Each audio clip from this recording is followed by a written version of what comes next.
Are you scared of getting indicted? When reporters asked Adam Schiff that question, his answer wasn't about fear. It was about what he says is a Justice Department being used for revenge. Thank you.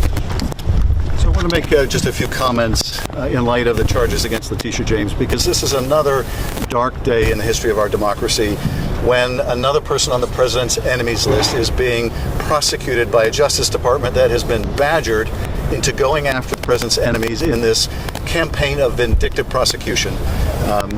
All Americans should be concerned about this kind of raw abuse of the power of the Justice Department.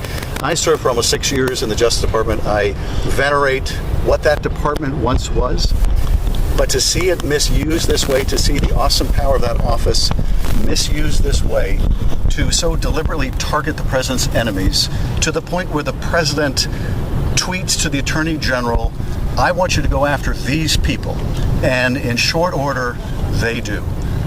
That is exceedingly dangerous to the country. But I can tell you this, those of us on the president's enemies list, and it is a long and growing list, will not be intimidated. We will not be deterred. We will do our jobs. We will stand up to this president.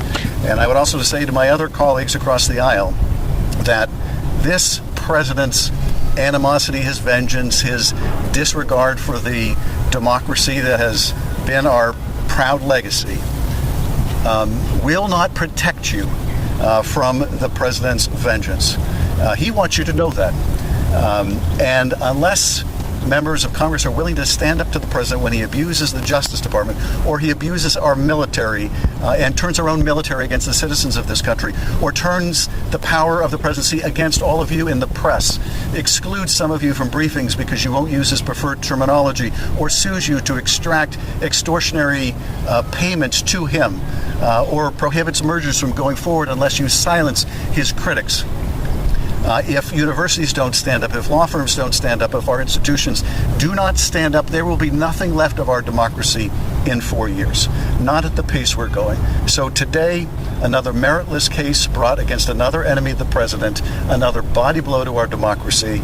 But this administration needs to know that, try as it might, it will not deter or silence us from standing up to this increasingly authoritarian regime. Are you worried, sir, about them coming after you and you possibly getting indicted?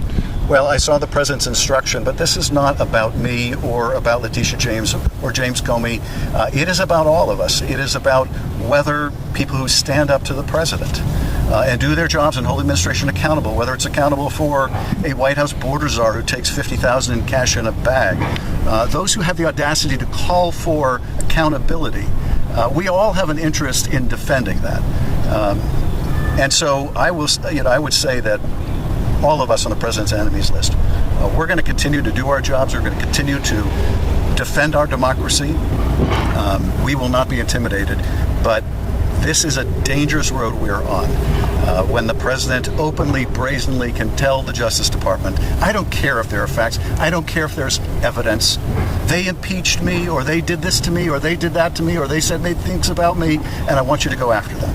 Because that's where we are at this moment. Senator Schiff, Republicans have said that, and pointed to the fact that Letitia James campaigned on prosecuting President Trump when she ran for Attorney General. How is that different from this situation? Well, I will let Letitia James speak for her campaign. But what I'm talking about is using the power of this presidency, using the power of this Justice Department to go after the president's enemies and being instructed by the president to do so. Nixon had his enemies list.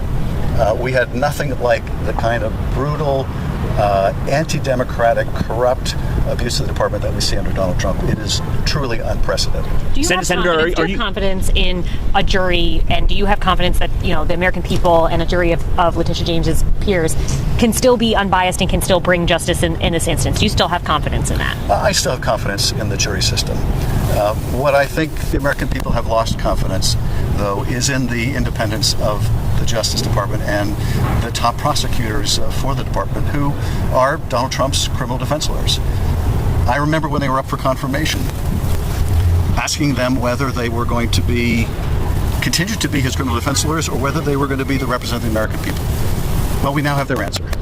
They're going to continue to be the president's criminal defense lawyers and act that way. the interests of the Department, the American people, in going after violent crime and going after corruption, going after drug trafficking, going after anything else, takes a second seat to the president's personal campaign of retribution. Has there been any outreach from investigators at Martin's office? He's been named to the special prosecutor for investigating you. Have you interacted with them at all? Have they reached out to you at all?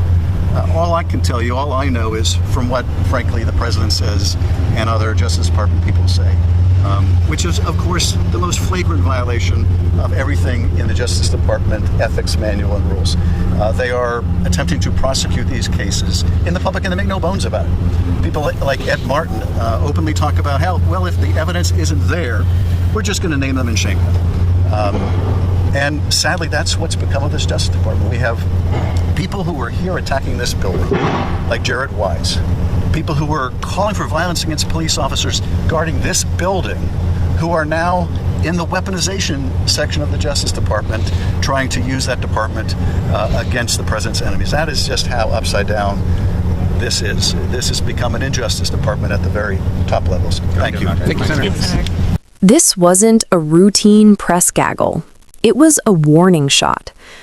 After news broke that charges were brought against Letitia James, Schiff framed the moment as something far bigger than one case. He called it another dark day and accused the administration of targeting people on the president's enemies list. He didn't mince words. Schiff argued that the Justice Department, once in his view a respected independent institution, is now being pressured to pursue the president's political opponents. He pointed directly at Donald Trump, accusing him of openly signaling who he wants prosecuted. The core of Schiff's message was this: if prosecutions are driven by personal animosity rather than evidence, democracy itself is at risk. When asked if he personally fears indictment, Schiff pivoted. "This is not about me," he said. Instead, he framed it as a test for institutions: Congress, universities, law firms, the press. If they don't stand up when power is abused, he warned, there may be little left to defend. That's heavy language. Authoritarian, enemies list, Justice Department. But here's where the debate sharpens. Republicans argue that Letitia James herself campaigned on prosecuting Trump. They say political prosecution cuts both ways. Schiff's response? There's a difference between campaigning on enforcing the law and a president allegedly directing federal prosecutors to target individuals out of vengeance. He also made a striking claim that top Justice Department officials are acting more like the president's personal defense attorneys than representatives of the American people. That accusation, if true, would shake the foundation of public trust in federal law enforcement. At the heart of this moment is a simple but profound question. Can Americans still trust that prosecutions, no matter who they target, are driven by facts and law rather than politics?